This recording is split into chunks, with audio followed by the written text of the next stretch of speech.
Hai teman-teman, jumpa lagi dengan masakan Papi Ipan. Bagaimana kabar hari ini teman-teman? Semoga semua sehat dan baik-baik selalu ya. Kali ini saya akan membuat sop buntut teman-teman.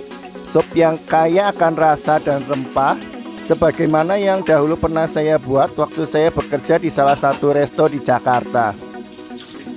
Apa saja bahan, bumbu dan rempah yang digunakan, serta bagaimana cara memasaknya dan berapa waktu yang dibutuhkan.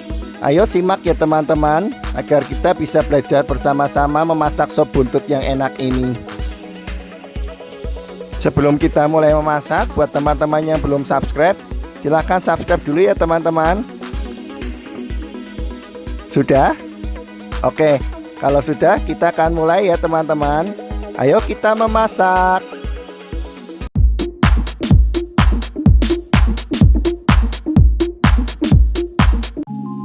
Inilah bahan dan bumbu-bumbu yang akan kita gunakan untuk membuat sop buntut ya teman-teman. Untuk takaran dan catatan lainnya saya tuliskan setelah ini ya teman-teman. Nah, inilah catatan bahan-bahannya, takaran-takarannya dan semua bumbu-bumbunya ya. Saya tulis semua di sini. Silakan teman-teman simak supaya nanti pada saat teman-teman membuat bisa sesuai dengan takaran yang saya tuliskan. Karena membuat sop buntut ini cukup lama, kita bisa atur waktunya ya teman-teman. Dengan cara pertama, kita rebus dahulu ini buntut dan tulang serta daging-daging yang ada. Kita mulai rebus dahulu supaya nanti kita tidak banyak membuang waktu. Nah, setelah kita rebus, kita masukkan juga bumbu-bumbu seperti garam, penyedap, merica, lalu ini kapulaga, bunga lawang, cengkeh, dan juga kayu manisnya kita masukkan semua teman-teman. Ya, kemudian ini saya sedang memarut pala ya. Ya, biji pala saya parutkan di sini sekitar setengah biji ya. Nah, lalu kita aduk, kita ratakan supaya bisa merata ya. Lalu kita biarkan, kita rebus ini dengan api kecil saja teman-teman. Kita tinggal dahulu dan kita bisa melakukan hal lainnya. Ya, kita mau mulai menyiapkan dengan mengupas-kupas bawang putih, lalu juga bawang bombay, wortel. Kita kupas semuanya ya.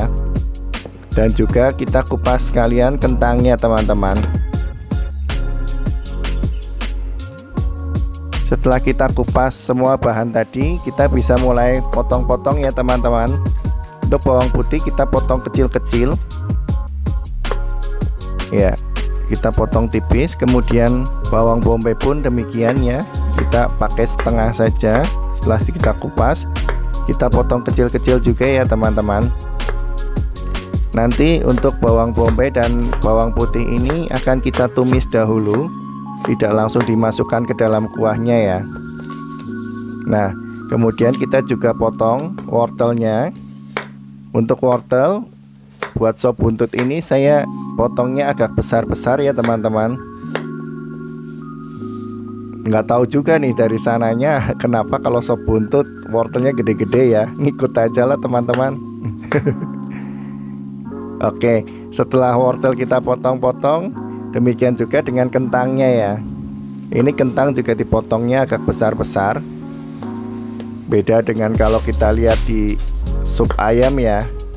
Biasanya kentangnya lebih kecil-kecil, tapi kalau sop buntut memang potongan kentang dan wortelnya biasanya besar-besar ya. Kita ikutin aja lah apa yang sudah jadi adatnya ya.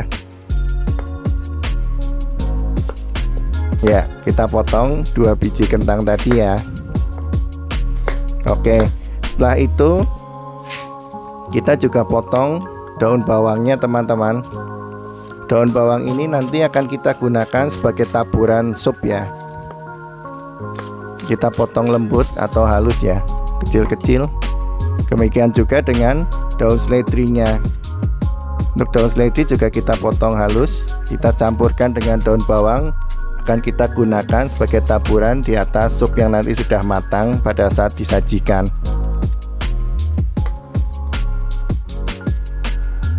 Setelah kita selesai memotong daun bawang dan daun seledri, kita lanjutkan dengan kita potong tomatnya ya. Nah, tomat ini juga nanti akan kita berikan setelah supnya matang ya, sebagai topping di atas sup yang sudah disajikan.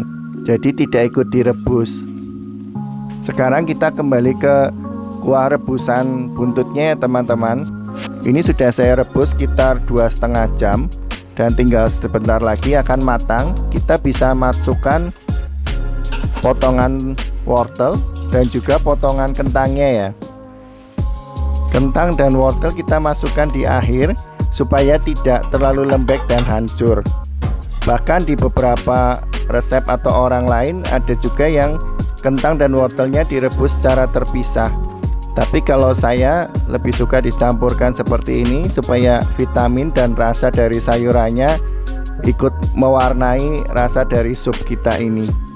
Nah, kita tinggalkan dahulu kentang dan wortel yang sedang kita rebus. Sekarang kita tumis bawang putih dan bawang bombay ya teman-teman.